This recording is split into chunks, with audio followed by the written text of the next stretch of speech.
Yeah, you already know what time it is, you understand? UPK, One West in the Command Junior High to all my brothers, we rolling through, you understand? Cause these niggas weak, these niggas don't know what to do. You see these soldiers beside me, standing in all black with them shields on post, watching, they all my brothers. Gold is precious, but loyalty is priceless. Harm on the mind might leave you lifeless. Wrong with this shit, I'm in need of diapers. Endure through any crisis, cause all my niggas righteous, all politics with vipers. Cowards fold, real niggas hold rank, stand for what they believe in, won't compromise a day. Never harmonize with traitors, do not affiliate with impersonators. You cross the line, you gon' catch the vapors. My niggas strong, no chase. Them other niggas sweet like annihilators. Tank full of brown sugar like annihilate. Every time I move, a righteous demonstration. All I deny is Satan. My brother's glorious, true warriors. Delay my sword down, the death sentence can't stop till we notorious. Thrown in my way with a supreme audience. Proud ass nigga get exiled, no loitering around my brothers. Yeah, you already know what it is. 144 back again, UPK style, putting it down for my brothers. And I roll with straight soap. That's you right. See them niggas with them shields That's and right. the fatigues and them boots. They my brothers. We gon' rule it on the king on the stand. We gon' rule this bitch at all costs. Nigga, we gon' take this from them crackers. That's right. That's Right. Take it to the ground. And we gon' eat and drink. Me and all my my brother like the ladder house. You can't blend with my men, nigga. I can tell you fake from your treacherous mouth. Claiming God is all love, we don't believe that. Give a damn about your 2 cents. Fuck your feedback. I give it all for my brothers, they deserve it. No excuses for my niggas. They striving to be perfect. Sacrifice whatever form, they're never over. UPK, we click tight like I.S.U.P.K and Joe. Endure to the end, it's what a wise man told me. Licking from the top shelf, but I spit it with the low. 144, nigga, everybody know me. All I ever wanted was revenge, fuck a road. Say you down for the cause, gotta show me. Stand tall and do not blush. Remain calm when the danger pop up. Flow deep like David Jones locker. More bars than Central Locker. No competition, only glory in the distance for my brothers.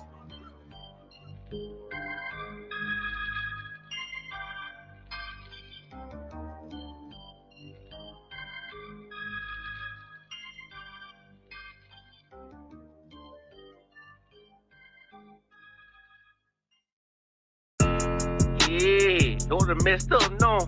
Bad news is to beat your home, nigga. Yeah. Go on, get on his ass real quick one time. 144, baby.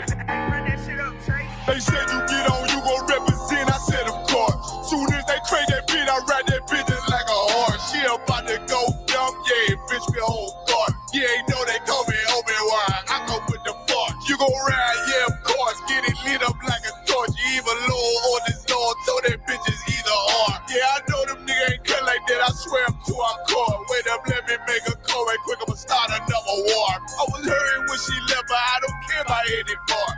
I need a Vaseline like my Nina pump a bar. Took a sock, watch the dark. Matter of fact, like the dark. Any problem, let them come. We gon' snatch they soul like Shane Shaw. Put them out of service, keep them tools like Miss Harper.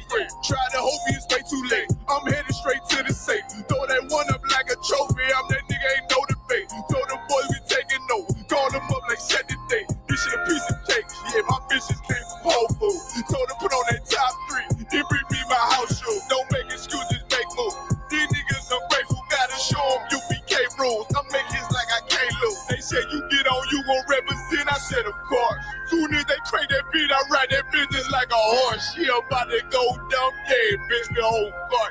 You ain't know they call me Obi-Wan, I come with the fart. You gon' ride, yeah, of course. Get it lit up like a torch. You even low on this Lord, so that bitch is either or. Yeah, I know them niggas ain't cut like that, I swear I'm to our court. Yeah, I just got off the call, I'ma start another war. Spit a plate up with my niggas, get your knife and your fork. They ain't locked in with the count and when you speaking to me fart. Yeah, I just took the floor. Ain't no cowards in my campaign. They can't stop the campaign. Tell them bring the champagne. They know I'm a champion. They can see the outcome.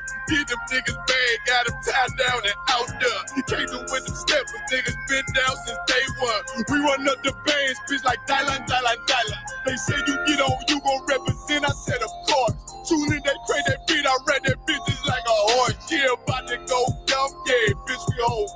You ain't know they call me Obi-Wan. I come with the force. You gon' ride, yeah, boy. Get it lit up like a torch. You either low or this low. Told that bitches either or. I told you niggas you ain't cut like that. I swear I'm to our car. And I just made the call. We gon' start another war. Yeah.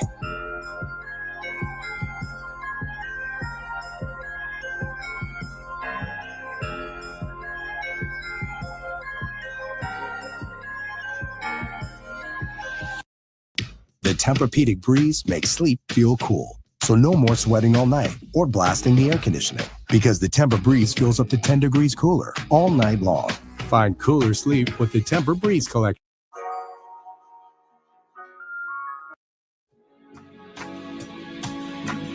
They killed, give me Isaiah 14 and 21. They did the same thing to my people. So that you said that they put millions of my houses. Yes, you said so. Should a murderer go to jail for murdering? Absolutely. Should a thief go to jail when he steals? Absolutely. Should a robber pay back the money he robbed? Absolutely. So why shouldn't the white man pay for what he did? That's right. One day you'll see just how it feels. Payback is a dog. It's a dog. Payback is a dog.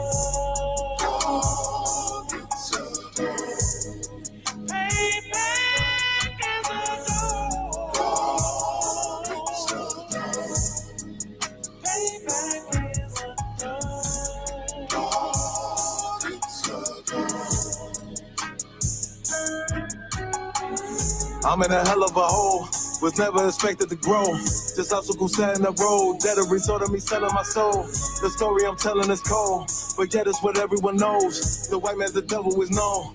America was never a home, only a place of captivity, safe facility, hating disfigure me. They claim that I'm lazy, be killing me. Maybe this slavery draining my energy. 400 years and counting, the trail of my tears is countless. The fact that I'm here is astounding, but I can't wait till this shit is surrounded. Ready to tangle my king and the angel, be ready to rap. Cracking the sky, nuclear missiles will make it official. I'm capturing every crack and surviving. Put them all in chains where they need to be, slavery for me. And let the whole world see that with them in the cage and safer in the streets. Put the dog on a leash, get resolved for the beast. 144, get the brutal show, we could all be at peace. As soon as the trumpets are sound, your kingdom we busting it down. The only way justice is found, the time for your judgment is now. You'll see just how it feels. Payback is a dog. It's a dog. Payback is a dog. It's a dog. Payback is a dog. It's a dog.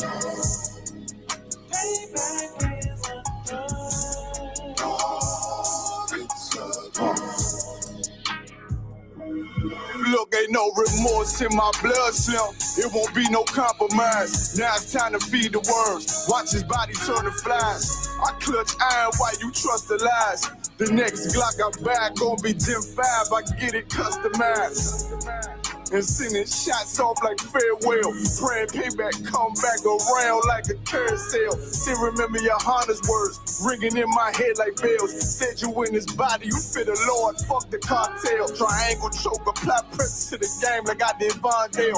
Payback's a bitch in a dress, she a bombshell. Revenge is dish served cold, I just hope they making oxtail.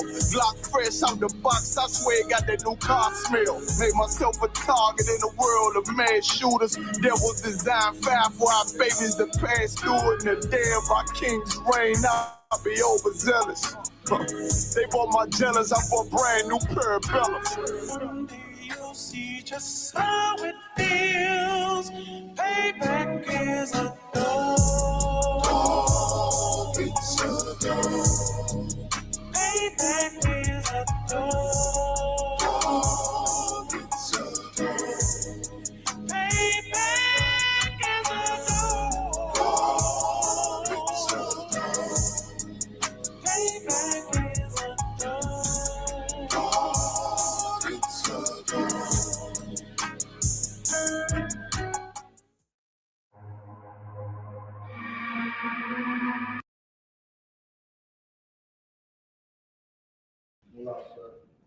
Let's clap it up.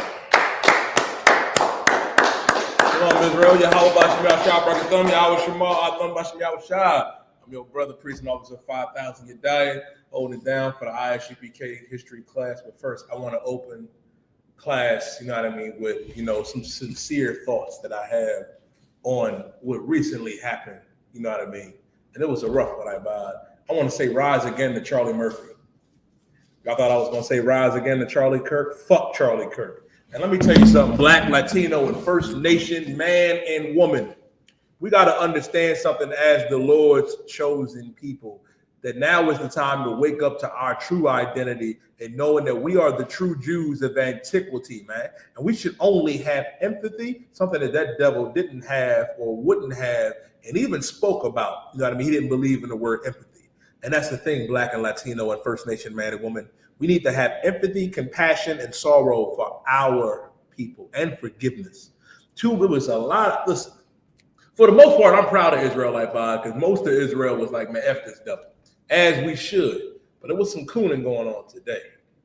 Oh, it was some Sambo, it was some Django and Steven going on today. You should have seen the battles I was going to do after slavery. It was rough.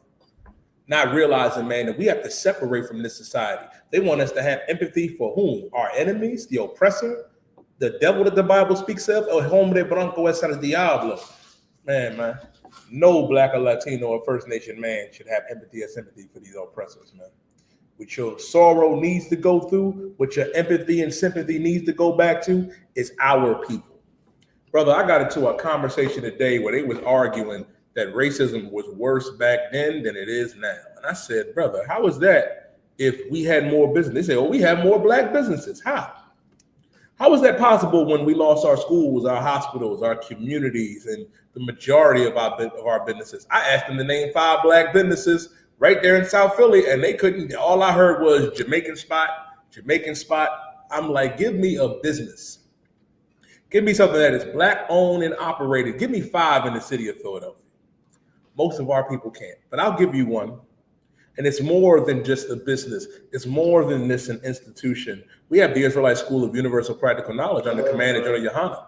This is the place where the Lord dwells. This is where Blacks and Latinos can come back to our identity, man. And if I could, it starts with something very simple, a concept that the oppressor in these other nations know very well.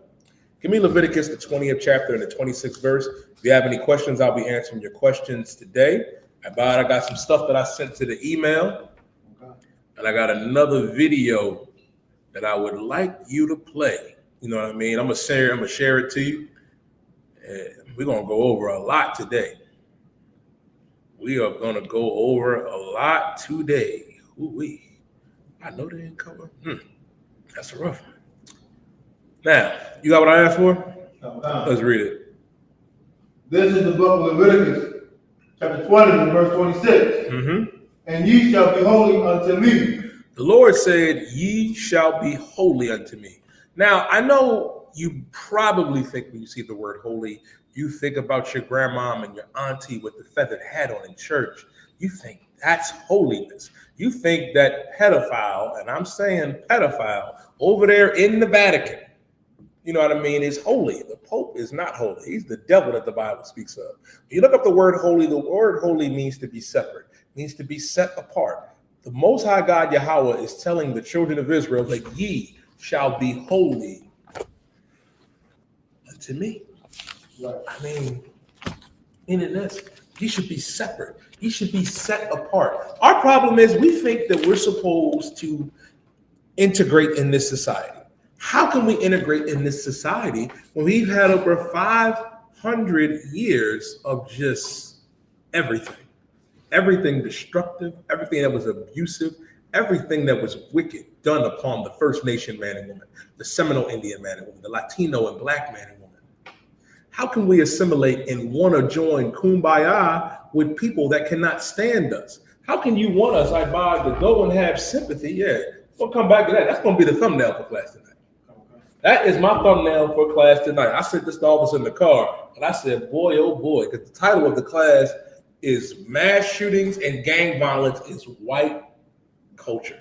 It is white culture at its fullest. And I'm going to break it down for you tonight. But that's another thing. Knowing that it's white culture, we got to separate ourselves. We do. We have to separate ourselves from white culture, meaning from gang violence, mass shootings, because we don't do that. Listen, a black or Latino man's interpretation of a mass shooting is what? A drive-by on your block, hitting everybody but the person you was intended to get? Goes to show you it was not in our nature to be criminals. And we need to forget about it. We don't go to schools. We don't go to hospitals. We don't go and shoot up kids. We don't do that. That's just not in our DNA. We don't do that. And we for damn sure not to go to one of your events and do it there out in the open in broad daylight. My God, that's the oppressor's culture. Right. That's in his DNA. If you don't believe me, ask JFK. Listen, man, them chickens always come home to roost, man. Assassinations is white culture. The oppressor don't like you. If listen, oppressor, they always love to talk about what we do to each other, and I'm gonna get into that later. You gotta look at what they do to each other. If they don't like you, that's it. They take care of their ops. That's why we gotta separate. Because the white man will look at another white man and say, that's my op. Latino man, we can't do that. Black man and woman, we can't do that. First Nation man and woman, we have laws against hating your brother and unaliving your brother, killing your brother in cold blood. We ain't supposed to do that. That's against the laws of our God. That's why our God said, and ye shall be holy unto me. Ye shall be separate, set apart unto me. Why? The hell we look like learning from the oppressor society. They unaliving each other. They abusing each other. They going out there and unaliving each other in broad daylight. Am I making this up? Charlie Kirk ain't the first and he ain't the last. That's a rough one with I.S.U.P.K. That's what they do. We're not supposed to do that. Right. We don't advocate that. We advocate what our God said to do, to separate. That's why our God said, and ye shall be holy unto me. For I, keep on, I'm getting ready to jump. For I, the Lord, am holy. For I, the Lord, am holy. The Most High God is separate. The Most High God is set apart. He ain't everybody's God. Oh, brother, you should have saw the Christians today. They was like, we got to pray. Charlie Kirk is with Jesus. I said, Charlie Kirk is in hell with Hulk Hogan, Hitler. Listen, y'all had to bear with me because I was having a field day today. I was like a pig in slop. I was just rolling through it. I was like, he ain't in heaven. He's in hell with Hulk Hogan and Hitler and every other evil oppressor. Of course we know. You know what I mean? That's go about Christian philosophy. Thinking he up there in heaven. He up there in heaven shaking hands with George Floyd. That devil said that I don't care. That devil said I don't care if George Floyd was a father. I got the clip of that too. There's many clips of this devil saying the most evil and heinous things you could say about blacks and Latinos, man. He hated our people. And our people are always so forgiving, so loving. That's why you got to learn to forgive your brother. Our Most High God ain't the God of them. He's the God of the Israelites. He's the God of us. That's why he said, for I, the Lord, am holy. My brother Zarwai used to say that every Friday. You was there with us. Man, listen. Zarwai get up there and break it down so eloquently. The Most High is a father. Even Christ said it, our Father, which art in heaven. Hallowed be thy name. He ain't everybody's father. He's not your father. I'm not your father. He ain't Charlie Kirk's father. He's the father of Israelites, them Latinos, them Native American Indians, them Seminole Indians, and that black man and woman here in America and the West Indian Islands and Haiti. And guess what? These oppressors hate us for it. And our God told us to separate. That's another thing too, man. Like I got into a discussion today about was it better back then than it was now? The problem is back then we understood something that was very important. The importance of segregation. Because if we understood the importance of segregation, you know what we have to do? I have to eat at that black restaurant. Right. I have to send my kids to that black school. I have to go to the black doctor. Brother, if it was a black hospital in Philadelphia, I would be there for a checkup. I'd be there. Look, they'd be sick of me. Just to see black doctors, black nurses, you know what I mean? It's a beautiful thing. It's taboo to think about now. But back then we had it. Why don't we have it anymore? Because of the civil rights movement, men like Martin Luther King, your Al Sharptons, your civil rights leaders. That's why separation is key and why integrating into this society was the worst thing. Because of integration, now we have to defend the oppressor. Now you have to have a moral compass for the oppressor in his doings, and he does the evilest stuff. You always throw the cap and gown on and cape for them and their wickedness, but you can't forgive your brother or your sister of the smallest things. That's the problem with our people now. It's a problem that has been rooted, that we have had for a very long time, because we lost what our God told us. Our God told us the separation was the key, that ye should be holy unto me, for I, the Lord, am holy, meaning I'm separate and you're a separate people. Read on, Ibad.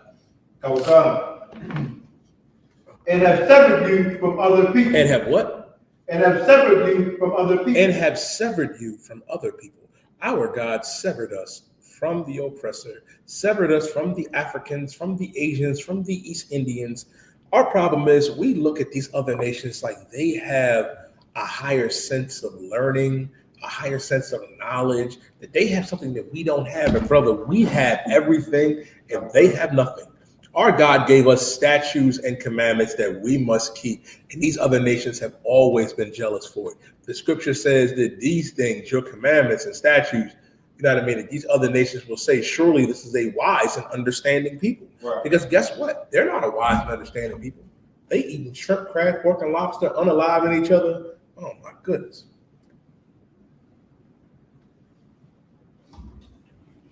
And the things that they do to their own.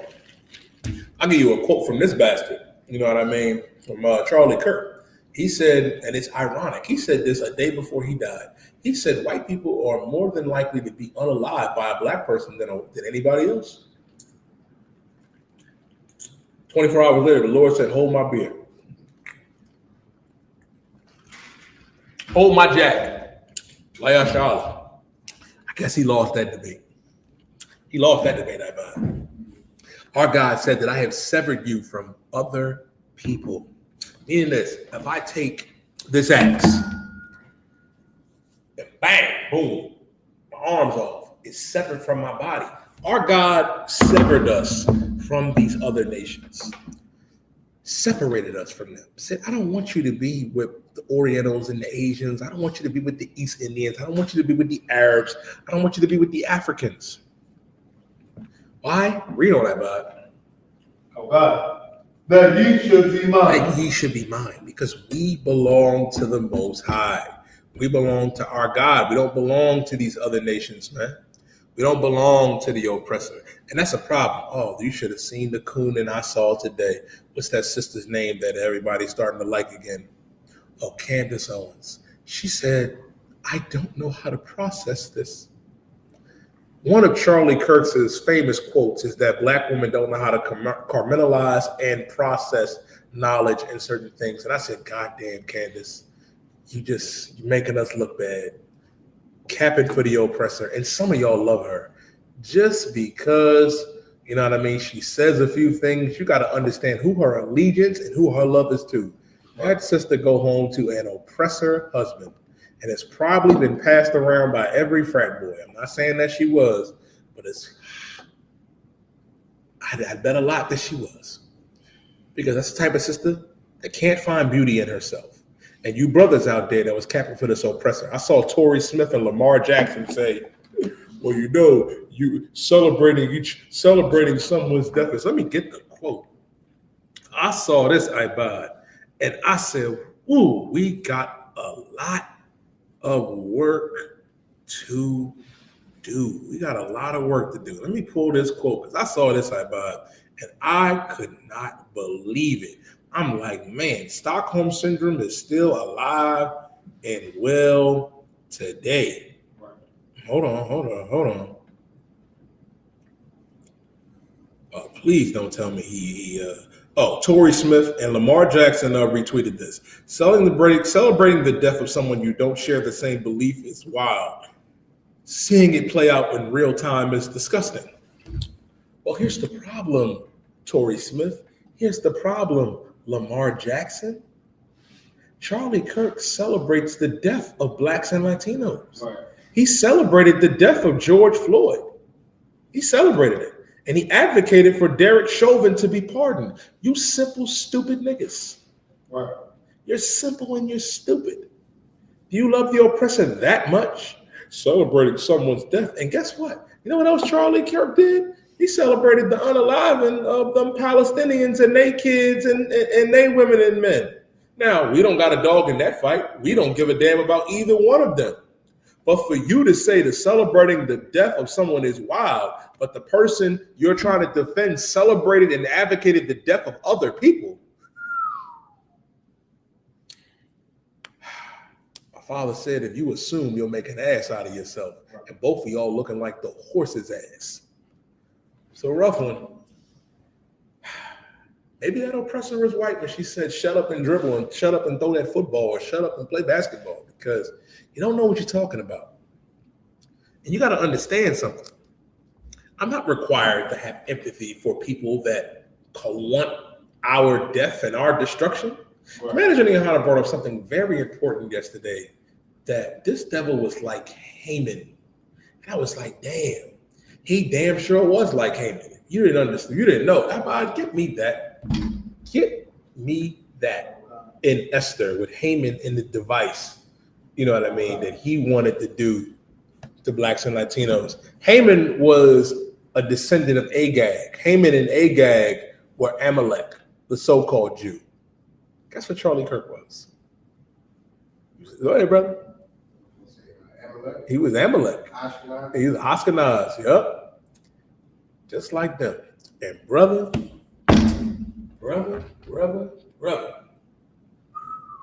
You got it, I No, I'm looking for the advice part. Yeah.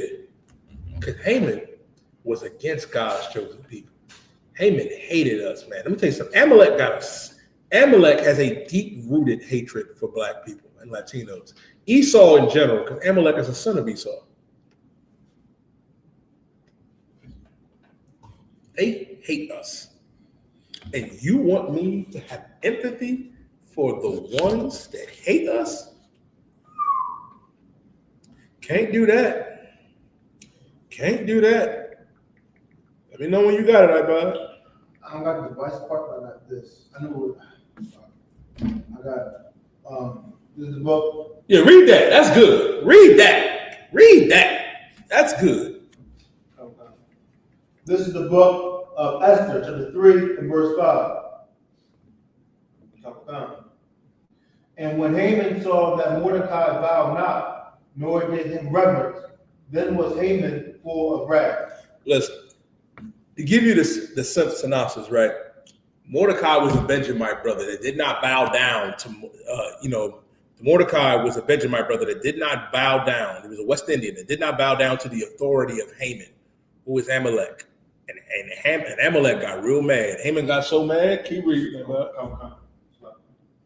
Verse 6, and he thought scorn to lay hands on Mordecai alone. He thought scorns to lay hands on Mordecai alone. Yep. He wanted to lay hands on Mordecai. Keep going. For they had shewed him the people of Mordecai. And they had showed him the people of Mordecai because Mordecai was a Jew. Mordecai was an Israelite. Keep reading. Wherefore Haman sought to destroy all the Jews that were throughout the whole kingdom of Ahasuerus, even the people of Mordecai. Because Mordecai did not bow down to this oppressor, guess what? This oppressor said, I'm going to exterminate Mordecai and all of his people. Not just Mordecai. He said, all the Jews got to go. All you niggas got to go. He ain't going to bow down to me. Who we think he is? That's the level of hatred that they have for our people, man. That's the level of hatred. And it's the same with that.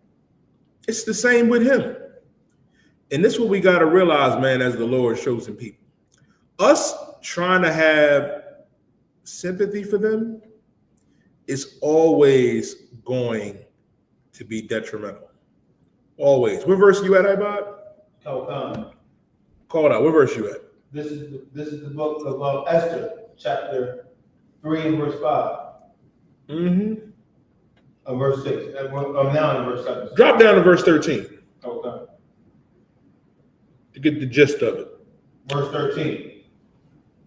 And the letters were sent by post into all the king's provinces, To destroy, to kill, and to cause to perish all Jews, both young and old. All Jews, both what? Young and old. He said all Jews, young and old. Gotta go. Gotta go. You want to know why that's heavy? That's in Esau's nature, to get rid of us young and old. You know what I was hearing today, which was asinine to think about. What's that oppressor daughter's name? I forget. She's a whore. We'll call her Esau's whore. Said 31 is so young. Charlie Kirk was so young. He was a baby. And I'm like, what? He was young. So I'm gonna read some names, right, of some people. I'm gonna say their ages first. 12, 17, 18, 22, 23, 25, 26, 28. You want to know their names? Tamir Rice was 12 years old when he was murdered by the oppressors in the park. Trayvon Martin was 17. Michael Brown was 18. Stephon Clark and Elijah McClain were 22 and 23. Ahmaud Arbery, the brother that was just running in Atlanta, you know what I mean, and stumbled across a house on that was being done, having construction, and there was other people going in and checking it out. He was unalive too. He was murdered by the oppressor. He was 25. Breonna Taylor was 26 years old when she was laying down in her bed, not bothering nobody. When the police came, the oppressor came and kicked the door in and lit her room up with bullets. Sandra Bland was 28 years old. That's young. That's young. Emmett Till was what, 14? A baby. And you unalived our babies. You raped our women and murdered our men. The white man is the devil that the Bible speaks of. Right. El hombre blanco es el diablo. And you don't have sympathy for no one but yourself. And I'm gonna make a prediction. September 10th is going to be as infamous as September 11th. Shout out to George Bush. Listen, man, Cabarian said that September 10th and 11th are about to be like Labor Day week. It's going to be like a Labor Day Memorial weekend for white people. Like, nigga, you better not say it during September 10th and 11th. Charlie Kirk and 9/11, they ain't never going to let us forget. Well, guess what? You're never going to forget what you did to us. We're never going to let you forget about slavery. We're never going to let you forget about the abuse that you've done to us. I'm never going to let you forget about in 1985 in Philadelphia. They got a documentary coming out on Vice about how in 1985 they dropped bombs on the MOVE movement in West Philadelphia on Osage Avenue. Dropped a bomb on black men, women, and babies. Oh, Esau, you are the devil that the Bible speaks of. And that's the thing. They unalive our babies, and then they go home and sleep like one. Right. Oh, man. That's a rough one. You could drop that out by the water. Now, if I could. What's so heavy about that, right? A plot to destroy all of our people, young and old. That's a trait that Esau has. He's always been like that. Give me Deuteronomy 28 and verse... Deuteronomy 28 and 48. Okay. The book of Deuteronomy chapter 28 and verse 49, actually. Okay. That's what we got to realize, man. The oppressor is so diabolical. They're going to try to get sympathy. They're going to garner, man, the amount of sympathy that they are going to try to get is going to be insane. I can't let you do it. I cannot let you get away with it because you try to corner the market on sympathy. Don't they, Ibad? Don't they corner the market on sympathy? They try to make it seem like, well, what happened to Charlie Kirk? It's just such a tragedy. Give me that video on Facebook of Rashad first. Let me get that.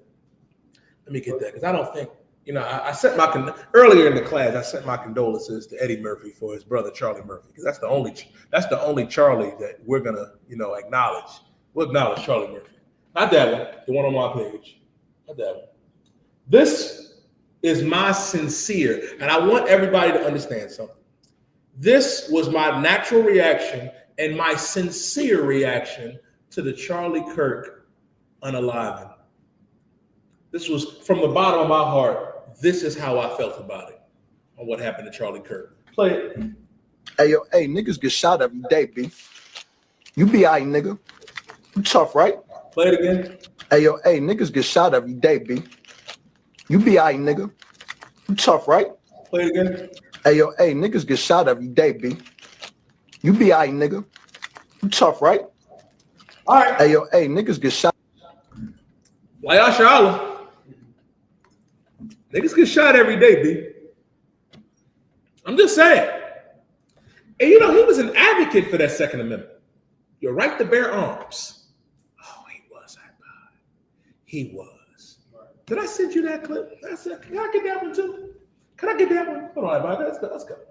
Not that one. We're going to get to that one later. That's good. This right here. This is poetic justice.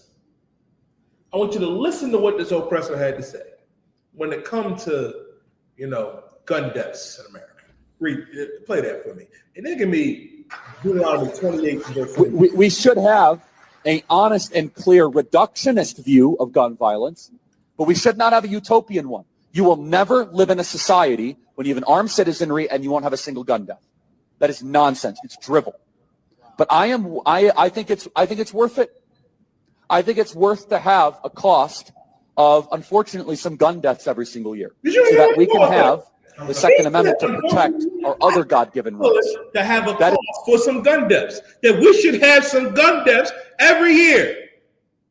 Congratulations. You died for your cause. It's a prudent deal. It is rational. You became a casualty to your own. We should have an honest and clear. Man, he said, you heard him, brother? He said we should have that.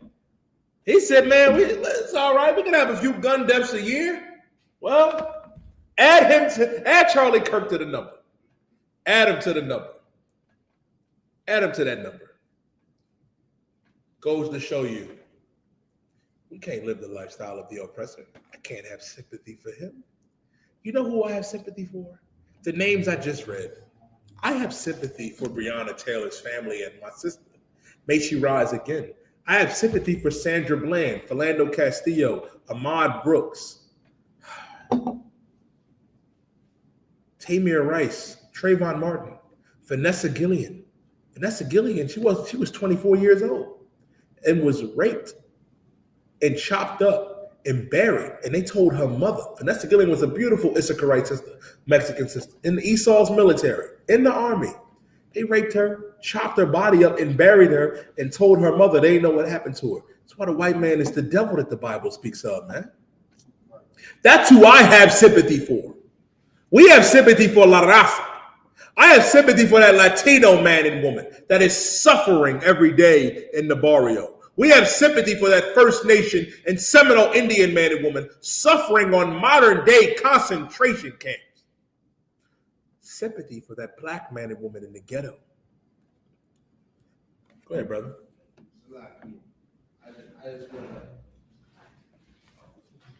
Go ahead, brother. That's in the coming days, I'm just waiting to see how they spin it and make it our fault. Brother, give him a hand, because I was going into that.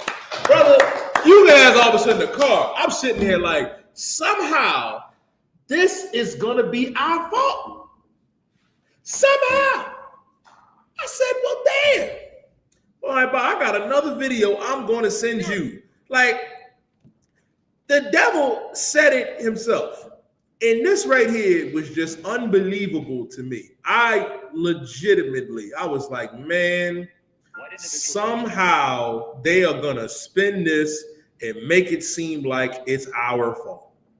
Like you took the words out of my mouth. I sent you the clip, I need you to pause it before the because it's another content creator. He's going to speak afterwards. I need you to pull this up for me before we get to the scripture. What's up, young man Dante?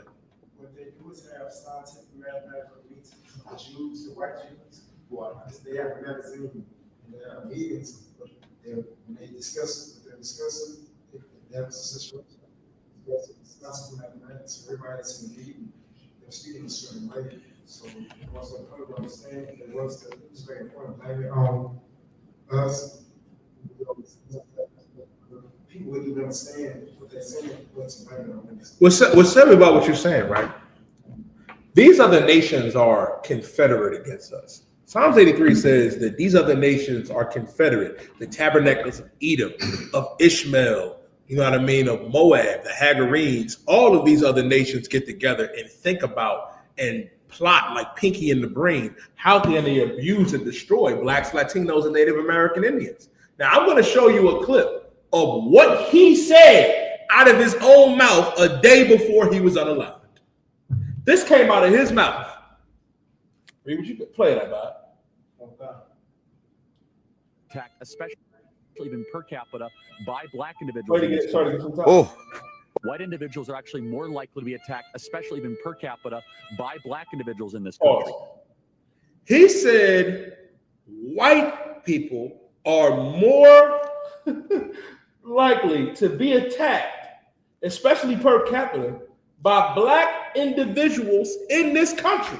He said that a day before he was unalive. He said, well, you know, white people are more likely to be attacked, you know what I mean, per capita, by black individuals. I have a question, Charlie. To quote a rapper from Brooklyn, who shot you? who shot you? Can I get some more of that good strong back there? Who shot you? I didn't shoot you. I didn't do it. Biggie didn't do it. Terrell didn't do it. Tyree ain't do it. Who shot you? The real gangster shot you. Because being like the real gangsters, the real mobsters, the real mass shooters, that's white culture. That's what they do. The caucasity of this to say, well, you know, white people are more likely to be attacked, you know, by per capita, per black individuals. What? We don't do that. It's maybe like once in a millennium. I know it was that brother. I know it was that former Marine. I think he was a Marine that went out and did something like that. I know the crazy brother got the little Ukrainian girl. That's 2 instances out of what? 1 billion. Black people do not attack and unalive white people. Not at the rate that you do it to us. You do it every day. I can't go a full 24 hours without you attacking one of us. So for you to say that your people, the white people, are more than likely to be attacked by a black individual is a lie. It's a lie. You know what's crazy? Some white boy saw that and said, bet. I'm going to show him. Watch this. Think a nigga going to get you. I'm going to get you.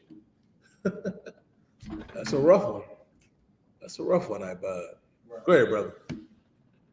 Just to add on to what you're saying, there's so much gentrification going on right now, especially in the city right now. And us fighting and killing one another has not necessarily slowed down. But they haven't been affected by us truly at all, moving right in the hood. Mm-hmm. Like, so we not worried about, we should, but we not worried about them. Yeah, brother.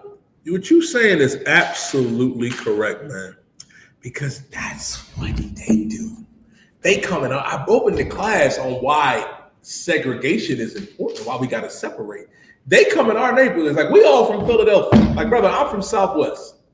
Drexel is moving more and more into Southwest Philly. And I'm just like, God damn.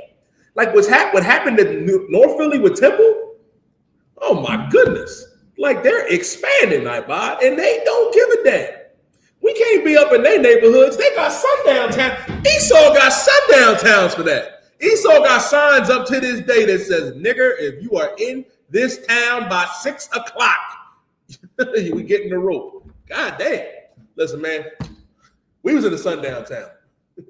I know I'm going off the rocker. I was there too. It was me, Zarwai, Nakar, I and we was driving down to Florida, you know what I mean? 17-hour drive. We rolling down to Florida, right? We stopped in this town, you know what I mean, in northern Florida, like close to Jacksonville. And man, I said, let's go in this brunch spot. We go up in this brunch spot, and it is nothing but Esau, man. Nothing but white people. And we looking like, oh, man. Now the cook was a brother. He turned around and did this. He was like, yeah, brother. Man, the clerk, she looked like, I bitch looked like she was from Get Out. I said, man, I don't know. We might have to get this food in the car. I was on high alert, man. You know, you was dead. Zarwai, funny. Zarwai gonna look at me and say, hey, Dad, I don't think they ever seen a Mexican before. Yo, shout out Zarwai, man. Listen, man. Zarwai, top 3 brothers in Israel, man, behind General Muhammad and Captain Zaria. That brother is hilarious, but he was right. They saw blacks and Latinos come up in there, and man, it was rough. And that's how the oppressor is. Right. And what's so heavy about what we brought out with Haman and Esther, he don't care about how old or young you are. He's trying to unalive you. Think Charlie Kirk cared? Charlie Kirk didn't give a damn about Latinos, First Nation, or black men and women. Read Deuteronomy 28, in verse 49. Okay. This is the book of Deuteronomy 28 and verse 49. The Lord shall bring a nation against thee from far, from the end of the earth, as swift as the eagle flieth. As swift as the what? As swift as the eagle flieth. As swift as the eagle flieth, man. What's the symbol of America? What was the symbol of Rome? The eagle. That's the symbol of these. Listen, man. Y'all better wake up, black man and woman. Latino man and woman. You better wake up. You need to wake up, man. The Lord is telling us who these people are. Right. As swift as the eagle flieth. That was the symbol of Rome, and it's the symbol of America. Trying to tell you, the Lord is trying to tell us who we dealing with. And they love that red, white, and blue. They love that eagle, man. Especially here in Philadelphia, my God. It's a rough one. You talk about that sorry football team. I ain't gonna go there. Brothers in the class like, all right, sir. He's like, hey. I buy you the song. He's like, hey, hey, nigga. Teach the scriptures. Teach the scriptures, sir. I'm gonna back off. But guess what? The Lord is telling us who these people are. And I don't know if you've ever seen an eagle. Listen, I love like the Animal Channel and the Discovery Channel. Brother, I see how eagles hunt. Eagles go and pick deer up off the mountain and drop them and then come down and whoop. And if you are a different fowl of the beast of the sky, that eagle rule that sky. Listen, if I was a hawk or any other bird, boy, if I saw an eagle coming, I'm forget about it. The eagle is going to tear you up. He's vicious. That's the oppressor. He's an apex predator. As swift as the eagle flieth. Let's keep going, everybody. Okay. A nation whose tongue thou shalt not understand. You don't understand their tongue? They came over here speaking what? English and Spanish?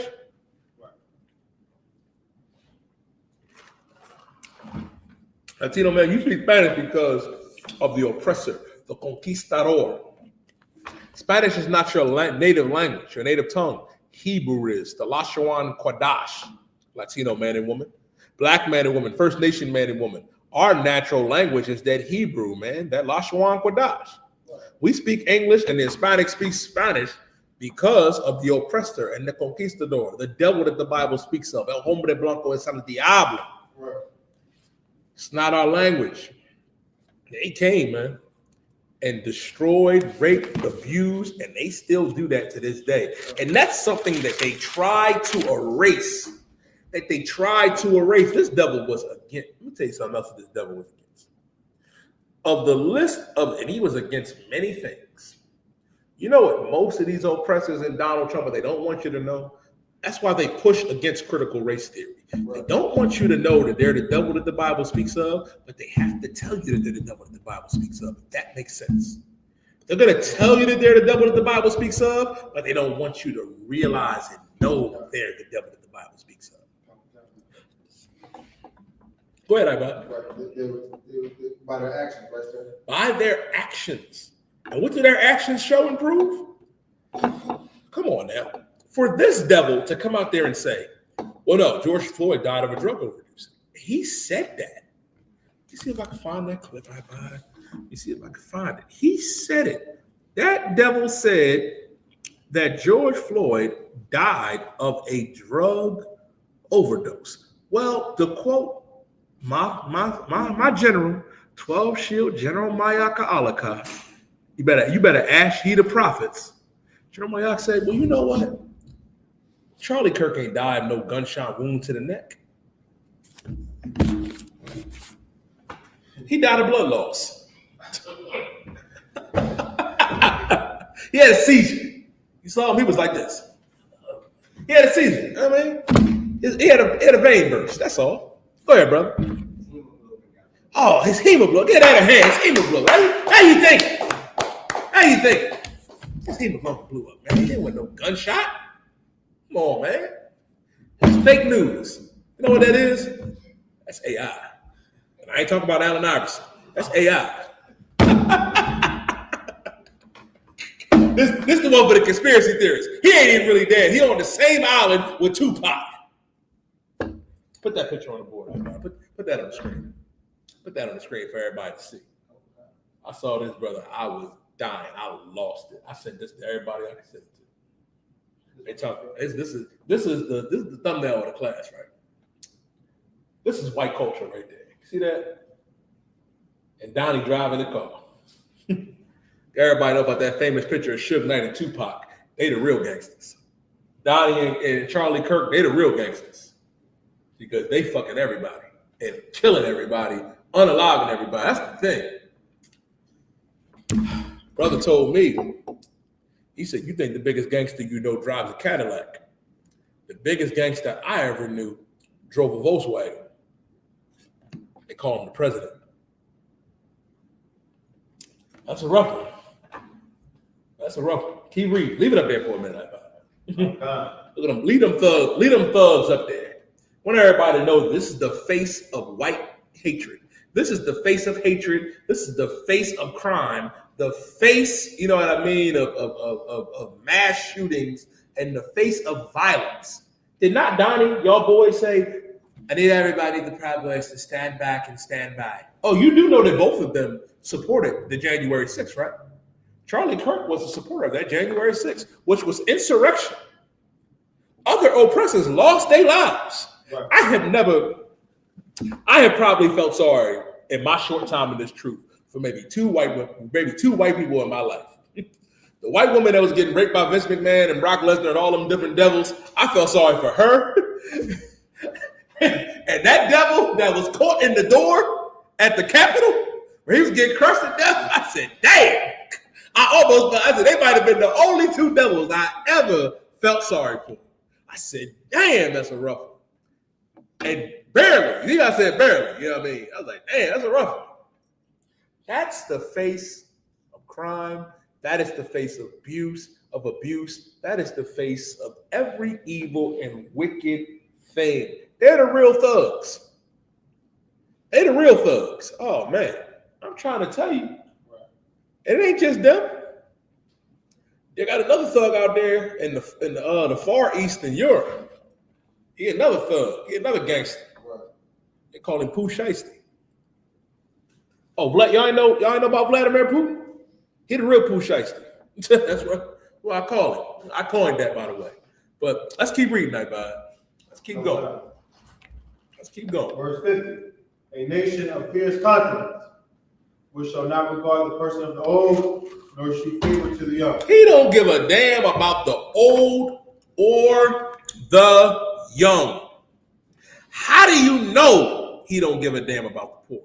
How do you know he don't give a damn about the young? Tamir Rice was 12. God dang. What a baby. And then the old. How many older brothers and sisters have lost their lives at the hand of the oppressor? Right. Countless.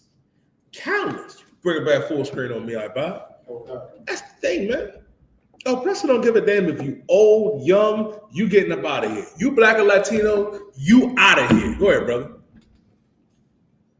I could be wrong, but I think one of his previous debates, he was arguing that the Holocaust, their 7 years of issues, was worse than our 400. Brother, I don't think you wrong, because I vaguely remember, because he is Jewish, I think you might be on to something. I think you're right. Because he didn't say, because you know he was on that Jubilee channel. You know, he had those little sit downs. And a sister was cooking him too. Like cooking him, but like at the end, she just couldn't, you know what I mean? She couldn't close it out. But that's not her job. Sis, you did an amazing job. Leave that to us. Right. Leave that for us. I would love to get on that Jubilee channel. Brother, if they was to allow us to get on that Jubilee channel, like I know, you know what I mean? Of course, Commander General YAHANNA, General Muhammad, or one of the generals, or Captain Talbot, or Captain Mashak, or Captain Tazaria, especially Captain Tazaria. Brother, I would love to get on Jubilee. Brother, if y'all let me get up there and do that little round table and get up there, get in that chair, I'm gonna tell Esau about himself that he probably ain't never heard before. That's why they ain't gonna put us on there. A trooper could go on there and cut everybody. A trooper in the I.S.U.P.K, of course. But understand something important. He diminishes black struggle. He diminishes the crimes that his people did against ours. To say that George Floyd died of a drug overdose when we clearly saw the Derek Chauvin and other devils unalive our brother George Floyd. And let me tell you something. Let me tell you something what's heavy about that. And what we have to realize, and I didn't read, brother, I'm trying. Hey, Bud, you might have to come up here. I'm trying, brother. I am trying.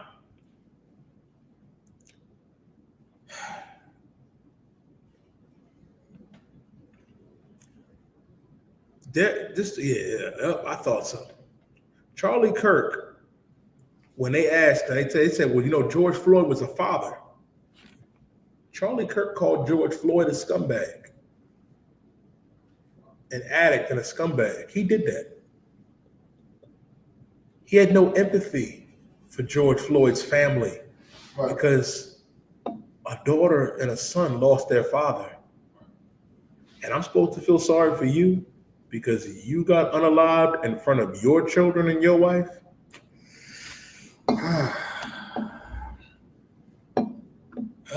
Boy. Like Killer said, man, niggas get shot every day, B. Niggas get shot every day, B. That's the energy you have with us. It's the same energy I gotta have with you.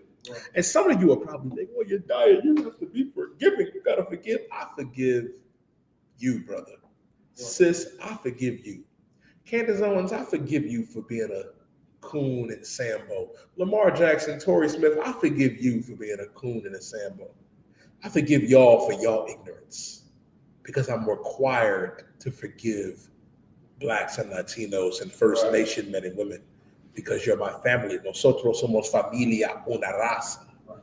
I am required to love and forgive my family, my people. But for Esau and these other nations,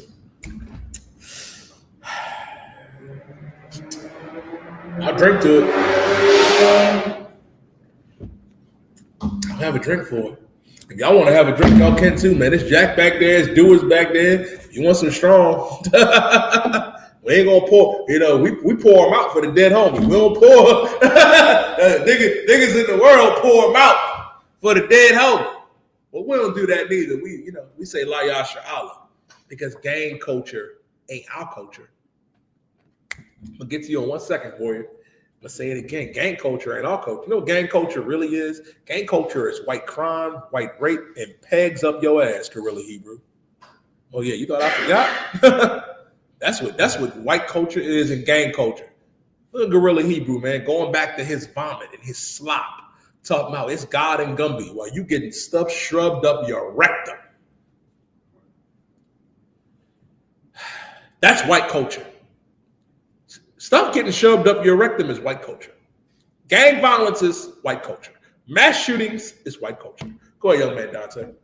Yeah, my thing is the blacks have decided that no matter what, they're going to try to stop the blacks like us, people that's at least trying to gain knowledge and trying to move forward and like get this that we're doing. First back to these because white people are mainly timid, so when they have something strong against them, they use another black person to attack that person. That's what they're going to be doing. So how do you treat those type of blacks when you know that in their mind they're going to die trying to destroy us and they look just like us? Brother, give him a hand because that is a damn good question. That's a damn good question. My man Dante said that it's blacks out here that sympathize and that will side with the oppressor. That will side with the oppressor versus their brother. We went over this before, and that's so heavy that you said that out because I was going to go over this, and we went over this before. You have some Sambos. You have, you know what I mean? You listen, brother, it's a rough one. You have some Steve Harveys out here. You have Candace Owens out here that will stand with the oppressor, rather stand with their brother. You see it all day in that Christian church. Give me 1 Maccabees 1:11. Okay. This is the book of 1 Maccabees, chapter 1 and verse 11. In those days went there out of Israel wicked men, who persecuted many, saying, who persuaded many, saying, let us go and make a covenant with the heathen that are round about us. He said, let us go and make a covenant with the heathen that are round about us. 1 Maccabees 1:11 says, in those days there went out of Israel wicked men, wicked brothers and sisters came out from amongst us and said, you know what? Who persuaded many, who had influence. These are Israelites who had influences.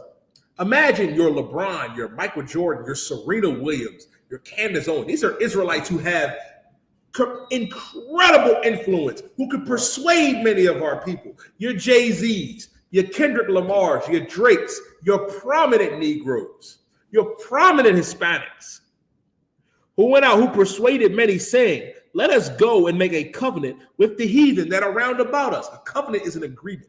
Let us go and make an agreement with the oppressor. Let's go and make an agreement with the Arabs and with the Africans, man. I don't want to stand with our God no more. Let's go and join the heathens, man. You got wicked Negroes that go out there and do that. That do it. That will sell you out. And that's why we are against the Christian church. That's why we are against the Muslim mob. And why it makes our job so much harder. On why you got silly Negroes like Candace Owens and Lamar Jackson and Torrey Smith that are out here capping for the oppressor. Right. Capping for the oppressor. But you don't have that same forgiveness for your brother. Nigga, you are destroyed. And the fact that you persuade many, it shows you were never meant to be in leadership. You were never meant to have authority over blacks and Latinos, and why it is asinine to look at athletes and entertainers like they're leaders. You're not a leader because you can shoot a basketball. You're not a leader because you can hit a tennis racket. You're not a leader because you can throw a football. You're not. And I'm not saying you don't have athletes that don't love our people. I'm not saying that you don't have athletes that don't sympathize and that actually care. I'm not saying that. But it's too many of you that side with the enemy versus siding with your people, man. You know why? For that love of money. You love that money so much, you can't do it. You can't do it. You can't. And brother, it's diabolical to do so. Shalom, sir. You went to class, sir? Oh, okay, no sweat. It's brother, your question, I'm so glad you asked that. Tawada, sir. I'm so glad you asked that because it was literally in my notes. Tawada. It was literally in my notes because I was going over it. Because that's what they do. You'll sell us out.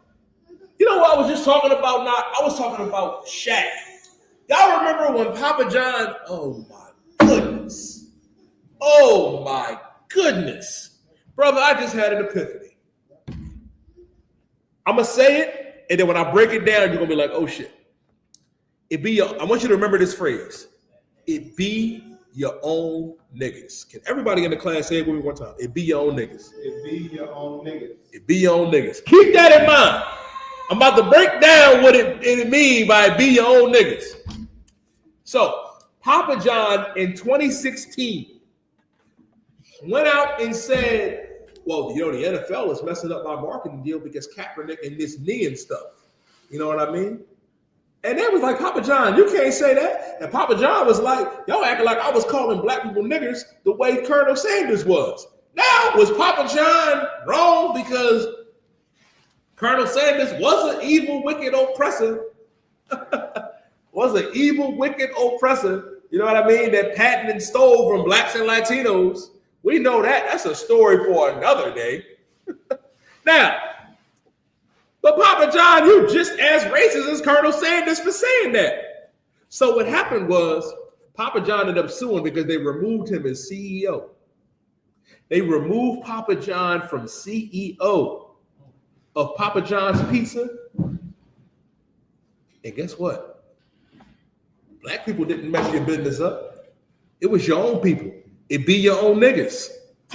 Remember I said it be your own niggas. Charlie Kirk just said, and I showed you the clip, that white people are more than likely to be unalived by black people per capita.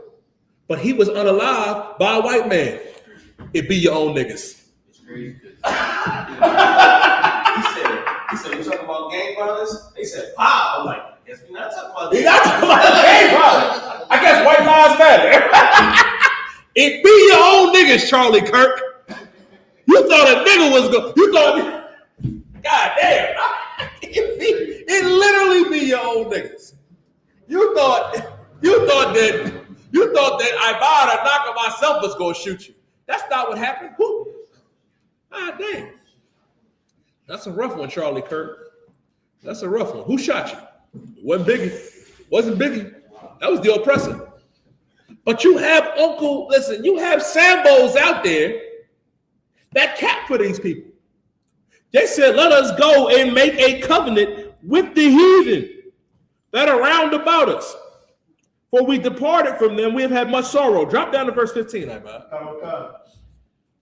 Verse 15. And made themselves uncircumcised. You made yourself uncircumcised. What's your name, brother, again?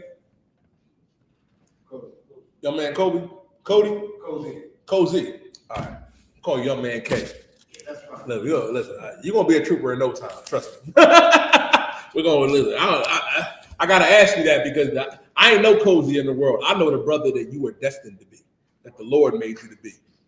You know what I mean? I respect every brother that come up here in all black. Could you get me 2 Maccabees 6:6? Matter of fact, I'm going to get it for you. Nacho, so I can circle. You pass this young brother my apocrypha? Yeah. All right. You're going to read this right here. You're going to read 2 Maccabees 6 and verse 6 after we get done with this. You made yourself uncircumcised. Matter of fact, hold that, Ibas. Stay where you at. Made yourself uncircumcised. Let me tell you what uncircumcised is. Read what you got. No. Young man Kobe. Young man K. You're going to read 2 Maccabees 6 and 6. This is essentially what it means to be uncircumcised. This is the book of Maccabees, chapter 6. This is the book of 2 Maccabees, chapter 6, verse 6. Neither was it lawful for a man to keep Sabbath days or ancient feasts. Now, the oppressor, the Greeks at the time, made it unlawful for us after a while to keep the Sabbath, to keep the Passover, to keep any of our high holy days, to keep the Feast of Purim, which we was going over with Esther, to keep, you know what I mean, the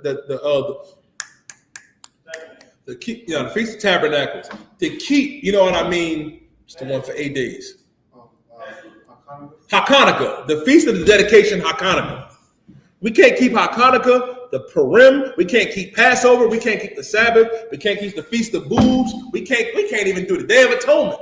Neither was it lawful to keep Sabbath days or ancient feasts. Read.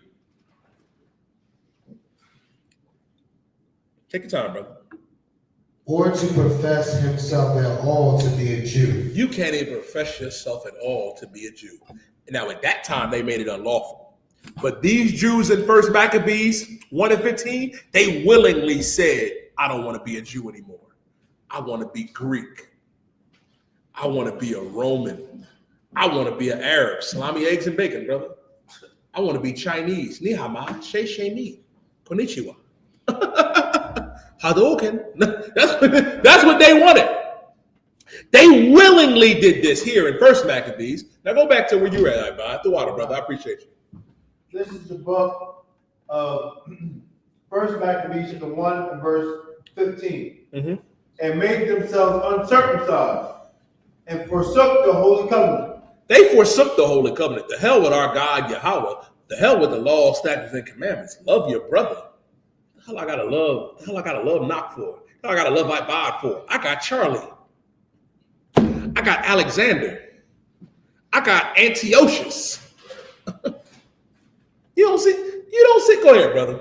I think what you're saying correlates with what Steve Harvey said when he was talking to Mo. I was going there. And he said, only way to help them, what he say, is to not help them? Is to not help. That's diabolical, man. Right? That's diabolical, right? You do know, right? And I was having this argument. A nigga told me earlier today, Knock. I said, how are we better today? We got black billionaires. I said, we had millionaires and billionaires back then. The hell? I said, what Jay-Z ever do for you and me? Right. And you would take that dinner with him. That nigga gonna look at you. That nigga gonna look you in your face and say, you just took the $500,000, B. Come on, man. Bob was like, yeah. You look crazy. You can't help black people. You can't help Latinos. How many of them niggas built a school? I know LeBron did, but damn, that's an anomaly. Right. That's an anomaly. I'm surprised he was even able to do that. Go ahead, brother. I was just going to add on to this, sir. They built schools, but they didn't build them here. And a lot of people, they run to Africa, and they build 1,002,000 schools in Africa, and we don't get nothing. You know why they build them in Africa? Because Africans are not our people. Oprah can go and build a school in Africa, but it's like, wait a minute, bitch, you from Slovakia? You from Chicago? You're from Chicago. You're telling me Chicago don't need black schools? Right. You're telling me New York and Philly don't need black schools? Right. Los Angeles don't need a black school? I didn't even get to the southern states. We're all products of the Philadelphia public school system. Slovakia. God damn. We are. But you mean to tell me you can't do that here? What you're saying is correct. You can't help your people if you got a few dollars. That wasn't in the brochure. that was not in the brochure. You can't help your people.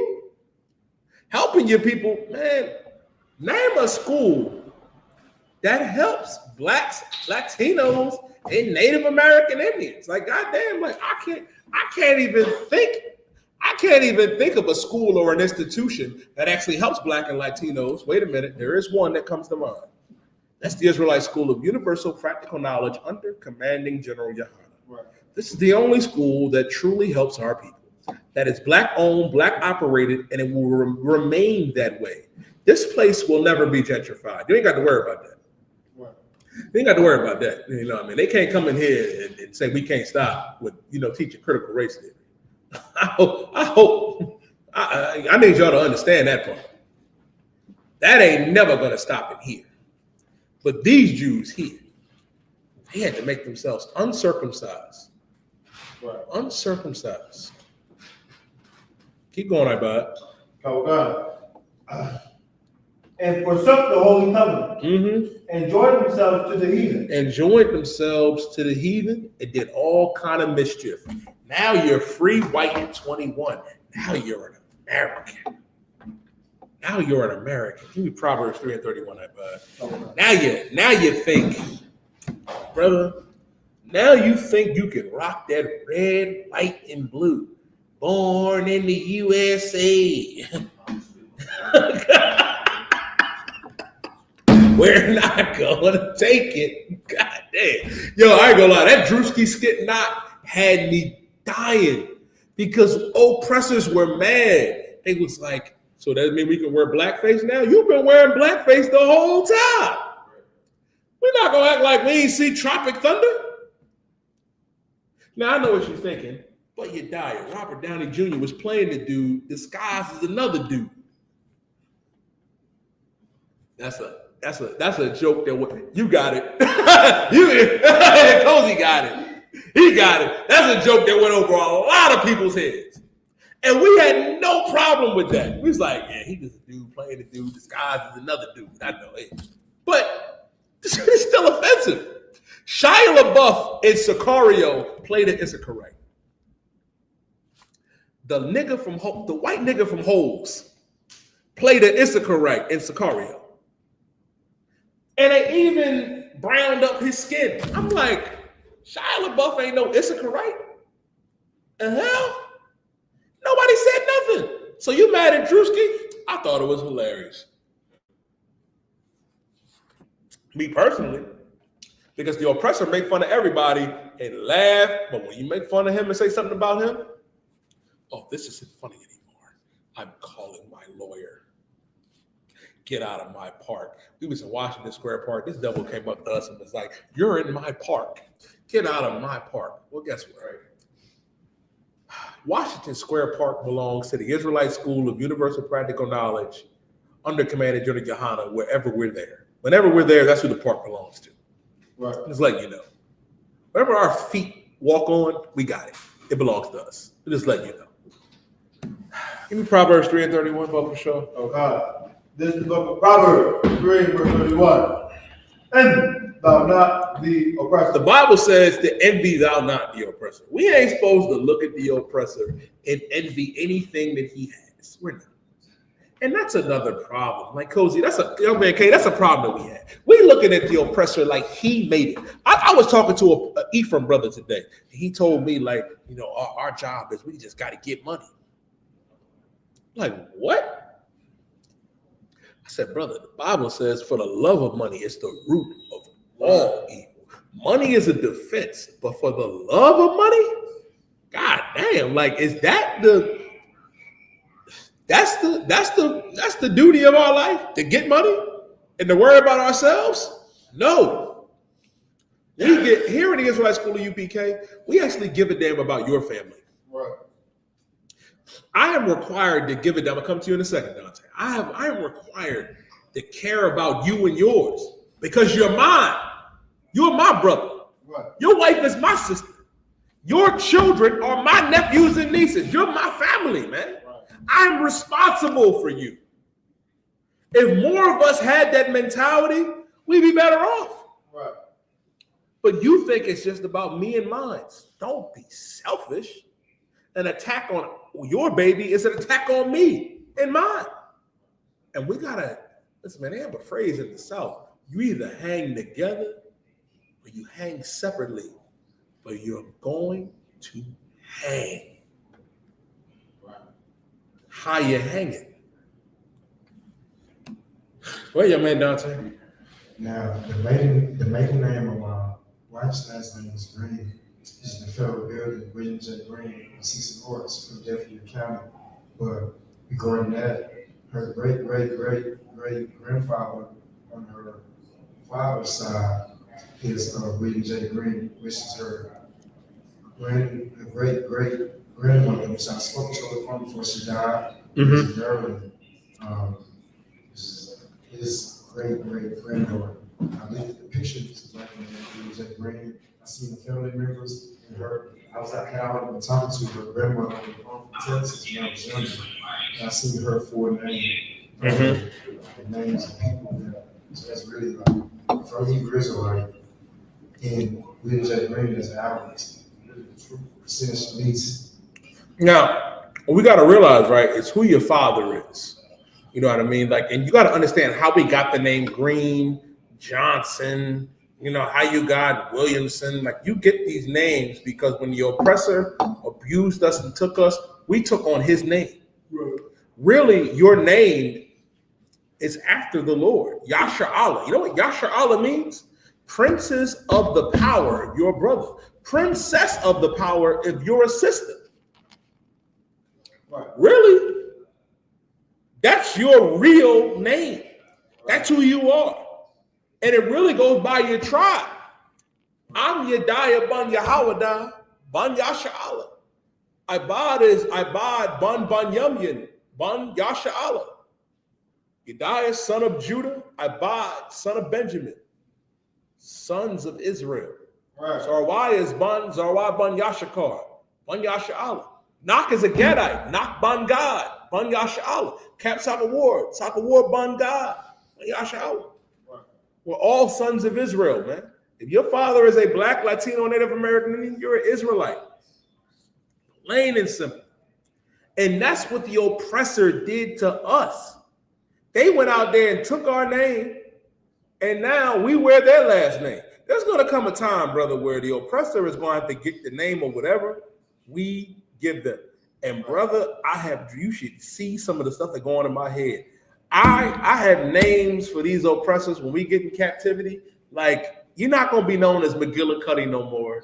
You're not going to be McCullum. You're not going to be Alfred. You're not going to be Bruce. You're just not.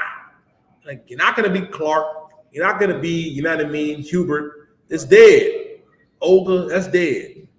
Like, brother, I dream of the day where I can look at an oppressor's daughter and say, if you're going to be on my plantation, your name is going to be Shaquisha. Bill, your name is going to be, this is an Ashtawak one. Ashtawak, you remember at Camp, Ashtawak said this? Brother, Ashtawak looked at this devil one day at camp while speaking. I forget what I was talking to Cap Ariel about. Ashtawak said, your name is going to be Reginald. No, your name is going to be Reggie. He said, I don't let you talk about, my name is Reginald of Ashtawak. No, your name is Reggie. It's not what your name is. Your name is Reggie. Brother, I lost it. I was dying. I said, I am going to name an oppressor Bojangles, and his job is going to be to dance for me on a whim.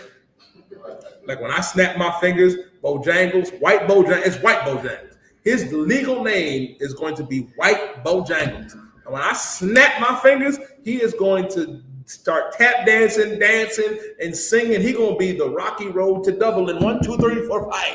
He's going to be doing that on a whim. I'm going to require a song. Because you require that of us. Right. Why is your last name Green? Right. Why is your last name Johnson? Why is your name William? Right. Bill? Like, what? Are we serious? Right. Come on, Black, Latino, and First Nation man and woman. Let's be honest. Go ahead, brother. Not to be long-winded, right? But from my father's line, my last name is Hankins. Mm-hmm. And it's one of those strong Philadelphia names, big family, Hankins and Reddy's, big deal, right? I go on a job out in Maryland. Mm-hmm. I meet the white Hankins. Mm-hmm. And it was like, whoa, right? It was your mother, right? So you're having that moment, right? And then so I keep calling his first name. He said, hey, call me Hankins. I said, yeah, I'm not calling you that. I'm not calling you. That's a whole Listen, I read between that. Just by you saying that, it sounded like, boy or nigger, call me Hankins. Master Hankins. I can't do that. I'm with you. We right here. The way you said it, I saw it. Like I was there. And I'm just like, nah, B. Nah, that offended me. I know, I can only imagine how you must have felt. Right. You know what I mean? On my father's side, I'm a green too on my father's side. Yeah, I mean, they from Detroit. But understand something. Green, Hankinson, Johnson, that don't matter. Right. Yasha-Allah, right. Israel. That's our father. We are sons of Jacob, sons of the Lord. Right. You know what I mean? Princes of the power, princesses of the power. Right. That's what we have to understand and realize. Where we at, scripture was? Okay. We are at Proverbs 30 and 31. Read it again from the top. 3 and 31. This is the book of Proverbs 3 and verse 31. Envy thou not the oppressor, and choose none of his ways. Envy thou not the oppressor, and choose none of his ways. Don't choose any ways of the oppressor. The oppressor is a vile and disgusting bastard. Like, you got that last clip of what he was talking about, Ibad? The last clip. Oh, yeah, that's the thumbnail for the class, now. Show not the thumbnail. Hey, Nacho, that's the thumbnail for tonight's class. Oh, that's fire. Listen, brother, I saw that. I sent that to the car and everybody. I said, brother, this is the thumbnail for tonight. That's a real. That's how history tells it. See, the one with Suge Knight and Tupac, that's AI. That's the real one right here. Go ahead, brother. Go back, man. But it's funny because when you look at the picture, you can literally see the inheritance. Crazy, right? The entire, you can see it. You can feel it. It's like, I'm calling my lawyer. I got you. Go ahead, I read what you got. Get that last video for me. The one not that one. Not that one. That right there. This is his leg right here. This is the one right here. Yeah, that one right there. Play this one. Play that one for everybody. Oh, yeah. You say, I hope they are qualified. If I see a black pilot, I'm going to be like, boy, I hope he's qualified. I'm dealing with somebody in customer service who's a moronic black woman. I wonder, is she there because of her excellence, or is she there because of affirmative action? Thomas Sowell and Justice Clarence Thomas are far better black role models to celebrate than Martin Luther King, period. End of story. This guy is not worthy of a national holiday. He is not worthy of godlike status. In fact, I think it's really harmful. You do not have the brain processing power to otherwise be taken really seriously. You had to go steal a white person's slot to go be taken somewhat seriously. Play cut 52. I'm going to trust the Lord. I know what we're saying is true. I was disappointed because I said, listen, guys, you could hate what I'm doing. You could criticize it. I live like a capitalist every single day, Shank. I live as a capitalist, okay? I live when I believe. What do? I get Joy Reid and Michelle Obama and Sheila Jackson Lee and Ketanji Brown Jackson were affirmative action picks. We would have been called the racist. But now they're coming out and they're saying it for us. They're coming out and they're saying, I'm only here because of affirmative action. Yeah, we know. You do not have the brain processing power to otherwise be taken really seriously. Pause it. You had to go steal a... Pause it. He said, you had to go and steal a white person's job. He's saying, black women, you don't have the brain processing power. Candace Owens was like, I can't process this. I was like, damn. That's what you bid for being a coon. B-I-T-C-H. It's children in the room. Go ahead, brother. So like, man, but she couldn't process it so much, she apologized. Obama apologized. Everybody who's supposed to be this quote unquote woke is the term now. They all apologize for this man dying, and it's crazy. It's cap. Well, Obama can't get hit. He hemorrhaged from hemoglobin. Yeah, that's right. He hemorrhaged from a hemoglobin. He didn't get shot. He hemorrhaged from a hemoglobin. He had a stroke. He had a seizure. He didn't. Because he said, this devil said George Floyd died of a drug overdose. Well, he didn't get shot. He died of a hemoglobin. It blew up in his neck. He hemorrhaged out. That's what happened. You know what I mean? The toxology. What's it called? The toxology report. The toxology report is going to report that he was doing ketamine with Elon Musk. Now, I don't know if you know, Elon Musk was getting high, higher than Styles P, and y'all know that was high. That was like knocking 08 and me in 2016. 8 years apart, but we was high. I'm talking, like you saw Elon Musk was like, whew. I'm trying to tell you, he's high. That's a rough one. Give me Ezekiel 35 and 5, I bud. Okay. In Ezekiel 35 and 5. I mean, because it's just like it's unfathomable that black people were defending this devil today. Now, the majority, I ain't gonna lie, the majority of our people today, I was proud of because they was ruthless with him, ruthless. I went on Twitter and I was proud of black people. One brother posted, you know what I mean? Damn. One brother today posted, he was battling, his brother was in the world. I said, I want to hand this brother a flyer personally. This brother said in the comment section and posted the picture of the gunshot wound, the blood gushing out. He said, this devil made fun of George Floyd for not being able to breathe. Who can't breathe now? Get the Lord a hand. Who can't breathe now? Go ahead, Nacho. Who can't breathe now? It's heavy because, like you know, these drug rappers, they do this in the dead. That's what they make a whole culture out of. You know what I'm saying? And to me, like, it really comes down to it's just spiritual. That's just Israel. You know what I'm saying? Because if you do something wrong or if you say something wrong, when the Lord take you out of here, you gotta get the Lord's credit. Right. You know what I'm saying? So it's crazy because it's like, you know, it's a double-edged sword. What you're saying, sir, is so heavy. The Lord did this. Right. Like, what's them Florida brothers? And they was like, "Ooh, I smoke," you know, to 1,000 miles. I was like, Kirk.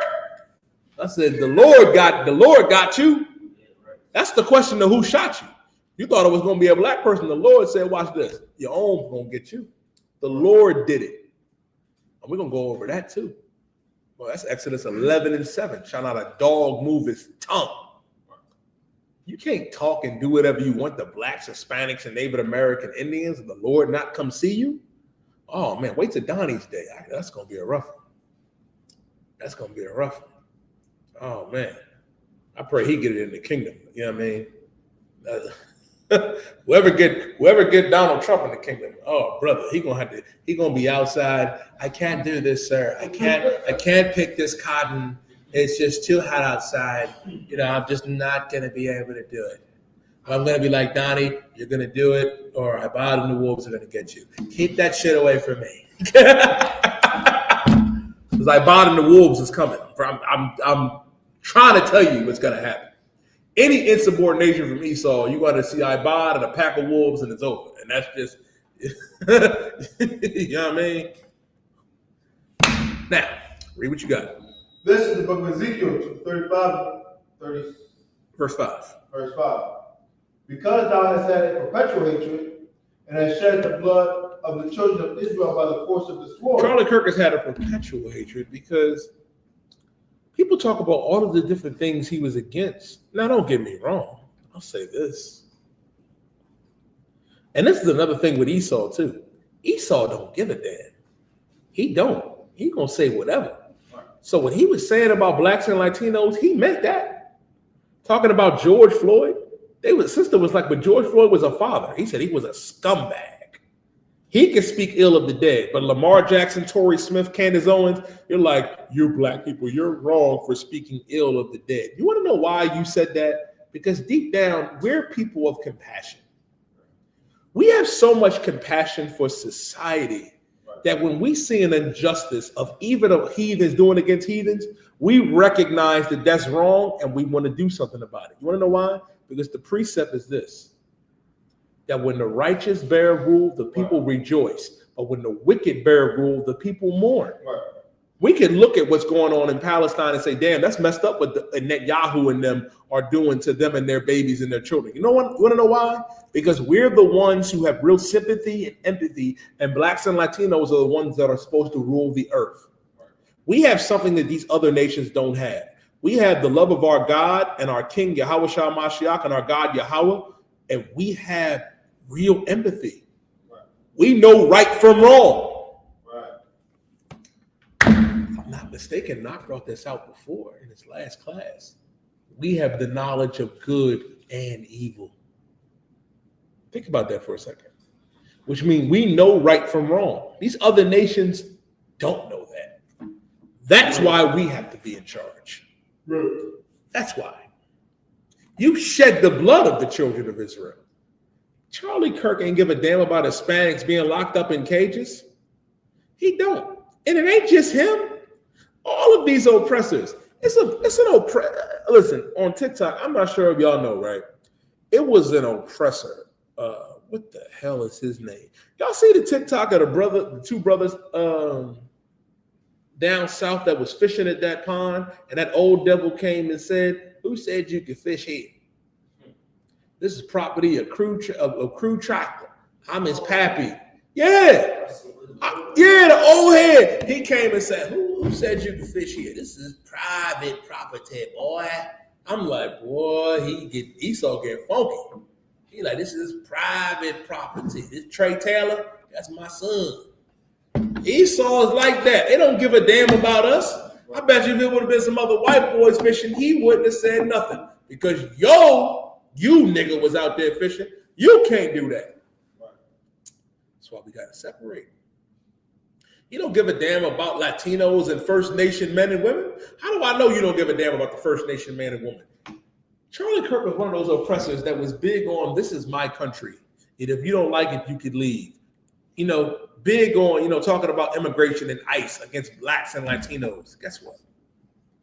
You have the audacity, the caucasity, to call our Latino brothers and sisters wetbacks when you're the real wetback. You came over here on the Mayflower on the ship to avoid taxes and then oppose taxes and rape and unaliving on blacks and Latinos, man.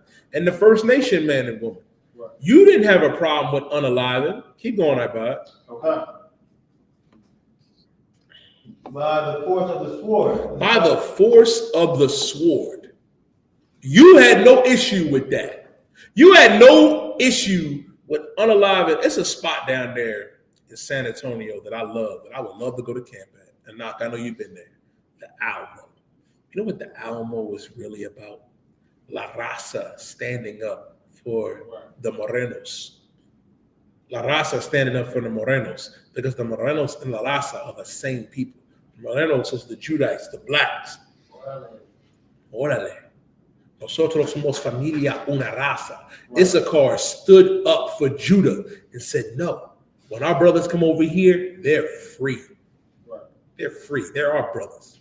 Come get it in blood, and fought on behalf of us. And you know what's so poetic about that? About Issachar doing that for Judah? And let me tell you something. And I'm going to do a class on this. I might have to do a lecture. Knock, you might have to get down with me on this lecture. Judah and Issachar have a special relationship. Judah and Ephraim do too, but Judah and Issachar do. I'll tell you why. Because when I think about Issachar standing up for Judah during the time of the Alamo, I think about when David was king and Issachar came to David first and aligned themselves with David and said, yo, you the king, you rule. We're coming back together. And then they went and took the rest of the kingdom. When blacks and Mexicans come back together, it's a big problem. Right. I'm gonna give you a story. I was watching a film, right? Judas and the Black Messiah. I'm gonna tell you what made what's that devil's name? What's his name? The director, J. Edgar Hoover. The reason why Edgar Hoover came out there and said that Fred Hampton was the biggest threat to American society is because the Black Panthers under Fred Hampton got together with them. Water, so I'm gonna drink that later. I still got this one. Fred Hampton got together with them Brown Berets, and the Brown Berets was Issachar, and it scared the hell out of the oppressor. Right. Because when black and Mexicans get back together, go ahead, sir. It's a lot here. If I could, I was talking to Brother McCarr earlier, and he was talking about all the clips that went viral on TikTok, all right?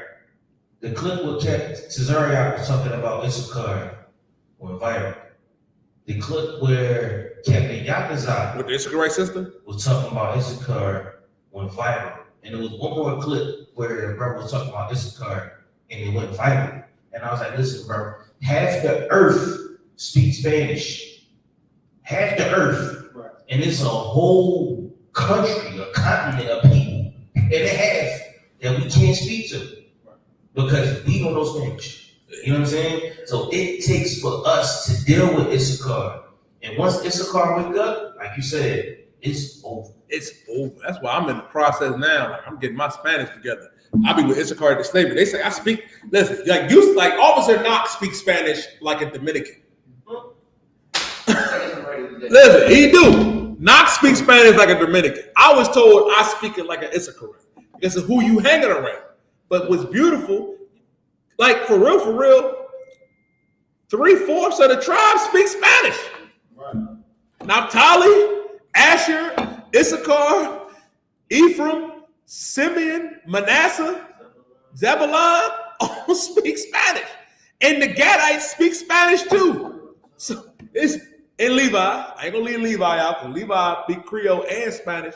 Like Judah, we gotta get we gotta get together. Once we learn Spanish and learn Creole, it's a wrap. We always listen. That's what speaking in tongues is really about. Right. That's what really means to speak in tongues. Not that not that nonsense. Not that.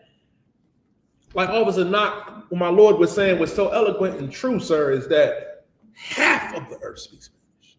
Once we get together with them, oh my goodness. I was busting it up with the brothers from Goya today, and we was arguing, and me and the Issacharite brothers from Goya was arguing with an Ephraim brother, and we was like, yo, Blacks and Latinos don't shoot up schools and hospitals and whatever. He said, well, we do drive-bys. I said, a drive-by? I said, you know what a drive-by is? A drive-by for black people is similar to what happened with Charlie Kirk. Black on black violence is a family issue. White on white violence is also a family issue that has to be handled in-house. That ain't got nothing to do with me. That drive-by does, though, because we ain't supposed to be doing that. We learned that from white people because white people kill their own publicly. I got a clip. I got to send you. I'm coming to you right now, Cozy. I got a clip. I got to find it of that devil. He said, we got to bring back public executions. He said it.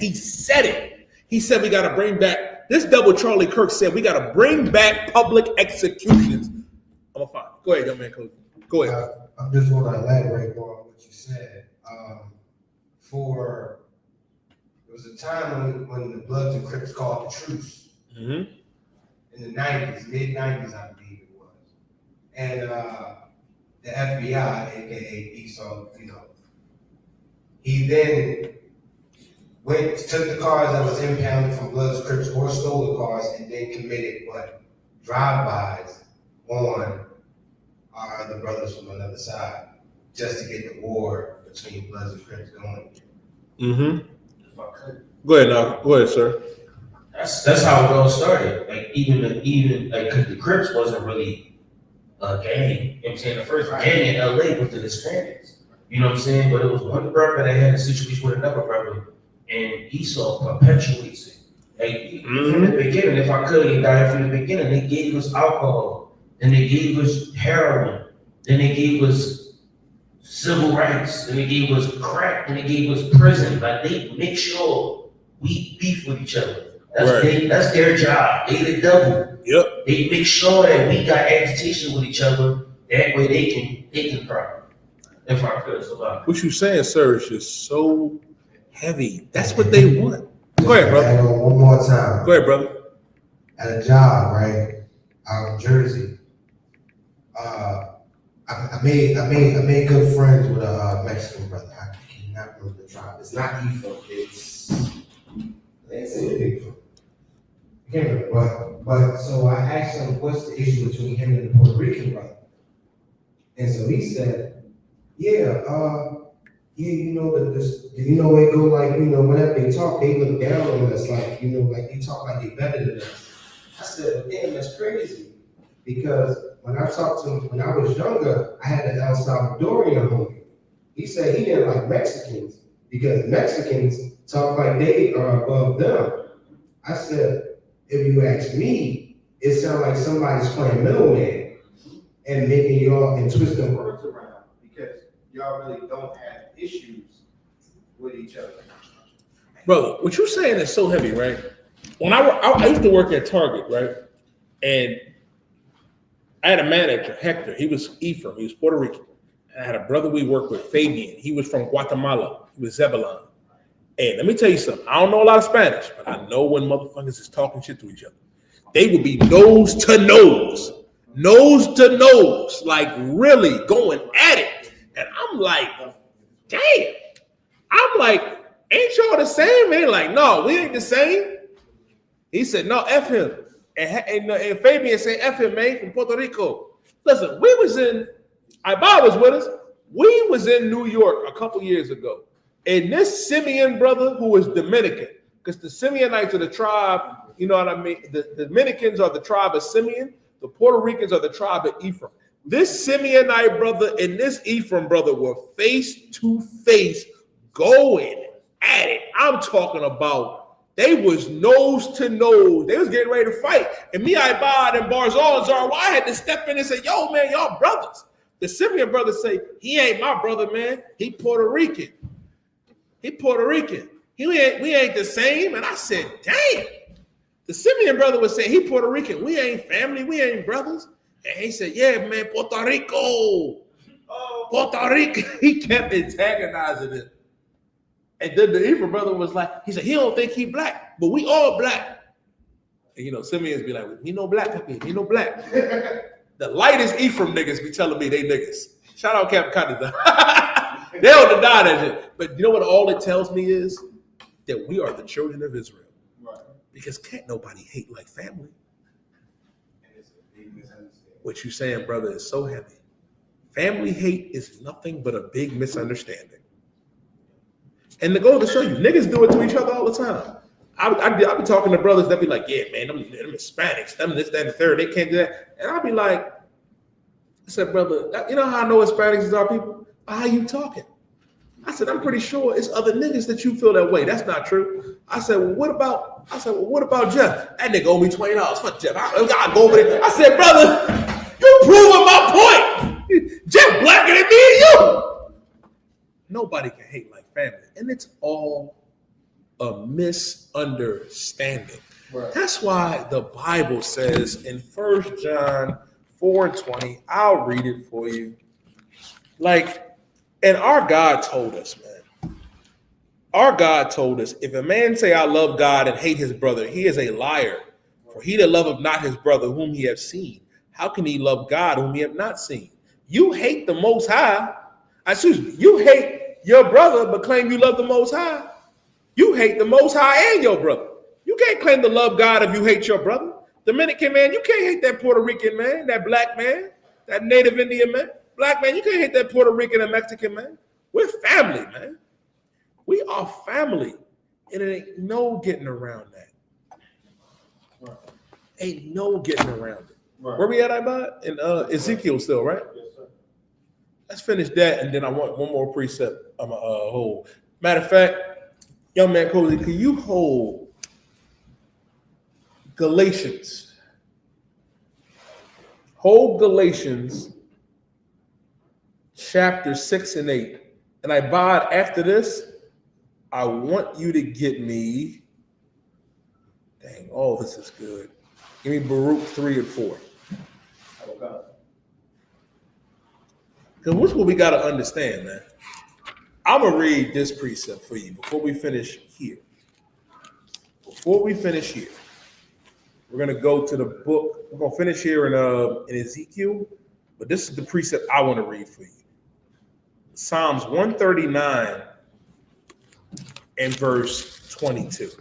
The problem is we can't hate our brothers and sisters. I went over this last time I taught. That's Leviticus, you know what I mean? In Leviticus 19, 17, 18, you can't hate your brother in your mind, in your spirit, in your heart. You can't do that. It is unlawful to hate your brother. You are not to hate your brother or your sister. But not everybody is your brother and your sister. Not everybody is your neighbor. Your neighbor is the children of thy people. Psalms 139 and verse 22. David said, I hate them with a perfect hatred. I count them my enemies. Verse 21 says, moving up a verse, do I hate them, O Lord, that hate thee? And am I not grieved with those that rise up against thee? David said, I hate them, Lord, that hate you. I hate them with a perfect hatred. The white man hates the Most High with a perfect hatred. Right. And David said, who was a black man from the tribe of Judah, said, I hate them, Lord, with a perfect hatred. Because they hate you. These other nations hate God. Charlie Kirk hates God. Hates him. Donald Trump hates God. Right. Joe Biden, Pooh Shiesty. When I say Pooh Shiesty, I ain't talking about the rapper Pooh. I'm talking about Vladimir Putin. Vladimir Putin hates God. And David said, I hate them, Lord, they hate thee. I hate them with a perfect hatred. I count them my enemies. They are our enemies. And you better wake up and realize it. Finish it, Ezekiel, I bud. This is from Ezekiel 35, verse 5. Because thou hast had a perpetual hatred, and hast shed the blood of the children of Israel by the force of the sword in the time of their calamity, in the time that their iniquity had an end. In the time of our calamity, in a time where we were most vulnerable, a time where we were coming out of the physical chains, trying to build up cities, building up Black Wall Street, building up Tulsa, Oklahoma. And Tulsa, Oklahoma was thriving. It was blacks and the First Nation man and woman living in poverty and living, you know what I mean, in prosperity with each other. Blacks and Hispanics living together in Rosewood, living with the Seminoles. Why do you think the Gullah Wars started? The Gullah Wars down south was when the blacks, the Levites, and the Gadites and the Reubenites, the Seminole Indians, came together to fight against the French and the Spanish and the oppressors. Right. 4 tribes came together: Judah, Levi, Gad, and Reuben. All came together because we understand something. We're family. We're the same people. With Issachar, I can't forget Issachar. With Issachar, fighting against them. You know what our fight is now? It's not a carnal battle. It's not going out to buy an AR-15. It's not getting an M16. It's not getting a Glock 9. I'm not telling you can't get a Glock. I'm not telling you can't get an M16.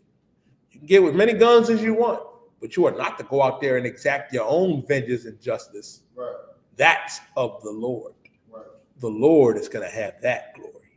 He's going to have that honor. Keep reading. Verse 6. Therefore, as I live, saith the Lord God, I will prepare thee unto blood. I will what? I will prepare thee unto blood. I will what? I will prepare thee unto blood. I will prepare thee unto blood. Ooh, wee. That's a rough one. Charlie Kirk, you were prepared unto blood. You were prepared unto blood because you didn't give a damn about the Mexicans. You didn't give a damn about the First Nation man and woman. You didn't give a damn about the black man and woman. Keep reading, Ibad.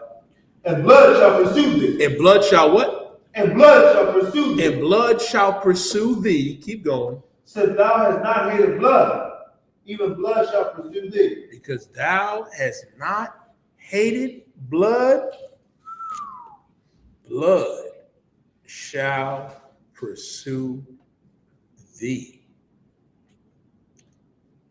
Shalom. If I could, young man Cozy, can you give me Galatians chapter 6 and verse 8? This is the book of Galatians, chapter 6, verse 8. For he that soweth to his flesh shall of the flesh reap corruption. Mm-hmm. But he that soweth to the Spirit, of the Spirit shall reap life everlasting. We're so heavy about that. You reap what you sow, the Bible says. If you show corruption, you'll reap it. If you go out there and live the lifestyle of the oppressor, you're going to reap it. You're going to bear it. But if you go out there and sow righteousness, if you go out there and change and understand that our King Yahweh Shah Mashiach gave up his life so we can come back to life and come back into the Israelite school of UPK, guess what? Read that last line again. But he that soweth to the Spirit shall of the Spirit reap life everlasting. And reap life everlasting. That life everlasting is the same life that was given to Adam. And the same life that Christ was sent to save, because Christ was Adam. Because the first Adam was made, you know what I mean, a living soul. And the second Adam was made a quickening spirit. The first Adam was given life, which is that everlasting life, the law, statutes, and commandments. The second Adam's Christ again was meant to save life. That's what we have to understand. I want to close out the class with this scripture in Baruch, the 3rd chapter and the 4th verse. This is what we have to understand, right? I done seen too many of our people, right, today try to cat for the oppressor and say we have to pray. We have to be in prayer for Charlie Kirk and his family. Let's see what the Bible says about that, man. Can I get the book of Baruch, the 3rd chapter and the 4th verse? Okay. This is the book of Baruch, chapter 3 and verse 4. O Lord Almighty, thou God of Israel, hear now the prayers of the dead Israelites. O Lord our God, hear now the prayer of who? The dead Israelites. Hear now the prayer of the dead Israelites, man. Hear now the prayer of the dead blacks, Latinos, and Native American Indians. You know who I pray for and mourn for? Trayvon Martin, Tamir Rice, Breonna Taylor, Vanessa Gillian, Philando Castillo, Ahmad Brooks. That's who I pray for. The dead Israelites, man. Hear now the prayers of the brothers and sisters that perished during the time of slavery, that was unalived and raped and destroyed by the oppressor in these other nations, man. That's who we should pray for. That's who we should have sympathy, sorrow, and empathy for. Not the oppressor, not the African, not the Asian, not the Polynesian, not the East Indian, not the Arabs, man. We have to have it for our people, black and Latino and First Nation man and woman, man. We pray that our God hears the prayers of the dead Israelites. Keep reading. And of their children. And of their children. Keep going. Which have sinned before thee. Which have sinned before thee. Our babies, man, which sinned before thee. Because we sinned before our God, went to follow after the oppressor in these other nations, man. I'm going to close out with this. Because we sin, this is why we got to come back. Our God, listen, man, I believe it's 2 Chronicles 7 and 14. It says that my people turn from their wickedness. You know what I mean? And we turn from our wickedness. That's the problem. You got to turn from whoredom. You got to turn from smoking weed. You got to turn from every wicked and evil vice. Then will the Lord hear our prayer and heal the land and forgive us of our iniquity. Go ahead, Nacho. If I could, sir. Go ahead. Oh, if I could add this. Turn from the evil, turn from the wickedness, but we turn the white man off in your brain. Right. Absolutely. Turning the oppressor off in your brain. That's what it is. That's why our scripture says, man, to gather yourselves together, yea, gather together, O nation not desired. Because we are not desired in this world, man. We are not desired in Esau society. But guess what? The Israelite school of UPK under Commander General YAHANNA desires all blacks and Latinos and First Nation men and women. Right. Our King Yahweh Shah desires us, and our God Yahweh desires us too. Right. And before we close out the class, I play that clip again on Facebook that I posted, man, what Killer said. This is our closing thoughts on Charlie Kirk. Rise again, Charlie Murphy.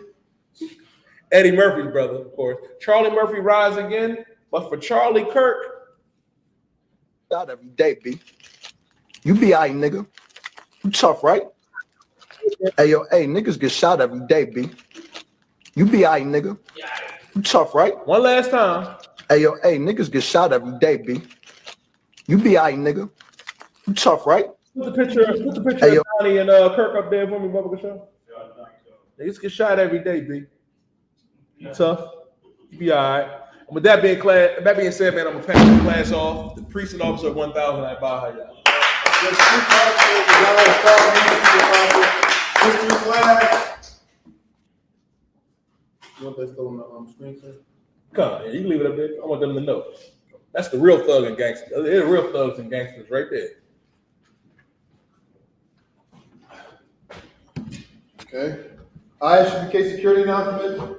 We are the Israelite School of Universal Practical Knowledge, started on 1 West 125th Street, Harlem, New York, under Command General YAHANNA. Rule for new brother and sister. When a new brother or sister comes into the school, they are off limits for 6 months. They are to be saluted only. They are here to shed themselves of the world. They need transportation. The teacher will arrange it. After 6 months, the brother or sister has an interest in a particular person. He or she must get permission from the head to speak to a brother or sister. There's another 6 months in which the brother and sister will court each other. After this month period, the brother and sister will get permission from the head to marry. Tithes, which is a commandment, found in the book of Numbers, 18 verse 21, and the book of Malachi, 3 verse 8 to 10. I.S.U.P.K, tenth in Hebrew, 10% of every penny of the increase the Lord gives you, gives to the treasury department. Priest fund, free will offering for priests, not mandatory. Whatsoever among you like upcoming holy convocations is no more the blowing of the trumpets. Found on the first day of the 7th month, this year, Sunday, September 21st, 2025. Found in the book of Leviticus, 23, verse 24 to 25.